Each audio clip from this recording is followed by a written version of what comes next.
Bonjour, je vous présente Carmila. C'est une société que nous avons créée il y a exactement 3 ans.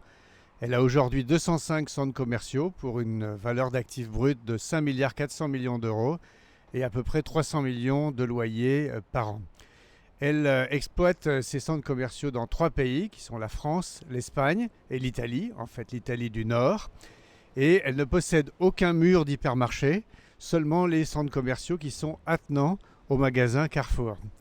L'idée générale, c'est que c'est non pas une foncière passive, mais un transformateur, une transformatrice d'actifs, une société qui travaille à la valorisation des centres commerciaux attenants au magasin Carrefour. Et en réalité, nous travaillons sur 5 axes principaux de création de valeur. La première chose, c'est la rénovation. Nous aurons bientôt terminé la rénovation intégrale du patrimoine. Le deuxième aspect, c'est la recommercialisation. Nous aurons commercialisé en 3 ans 2000 baux sur un total du parc de 5800, donc un remplissage meilleur et un grand turnover d'enseignes pour sélectionner les meilleures enseignes. Troisième axe très important, un marketing digital très différenciant. Nous pensons qu'aujourd'hui, ce secteur, ce n'est plus simplement fournir des mètres carrés ou fournir de la fréquentation, c'est aussi fournir des services marketing digitaux appuyés sur des bases de données puissantes auprès de nos commerçants. Donc c'est B2B2C. Nous offrons aux commerçants des services qu'ils ne pourraient pas s'offrir par eux-mêmes compte tenu de leur masse critique. Quatrième axe, les extensions.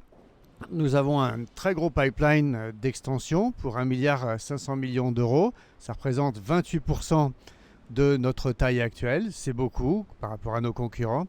Et enfin, les acquisitions que nous avons menées sur un tambour battant avec 1,8 milliard d'acquisitions en 3 ans, 24 opérations en tout.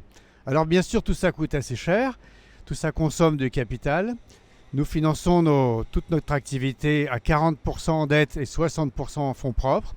Nous allons continuer à investir environ 400 millions d'euros par an. Et c'est la raison pour laquelle nous procédons aujourd'hui à une augmentation de capital de 550 à 630 millions d'euros par placement public d'actions nouvelles. Aucun des actionnaires historiques ne va substantiellement céder d'actions. Ils recherchent principalement la liquidité et l'idée est d'offrir ces actions nouvelles au public dans le cadre d'un placement public qui aura lieu dans les jours qui viennent puisque nous le lançons aujourd'hui.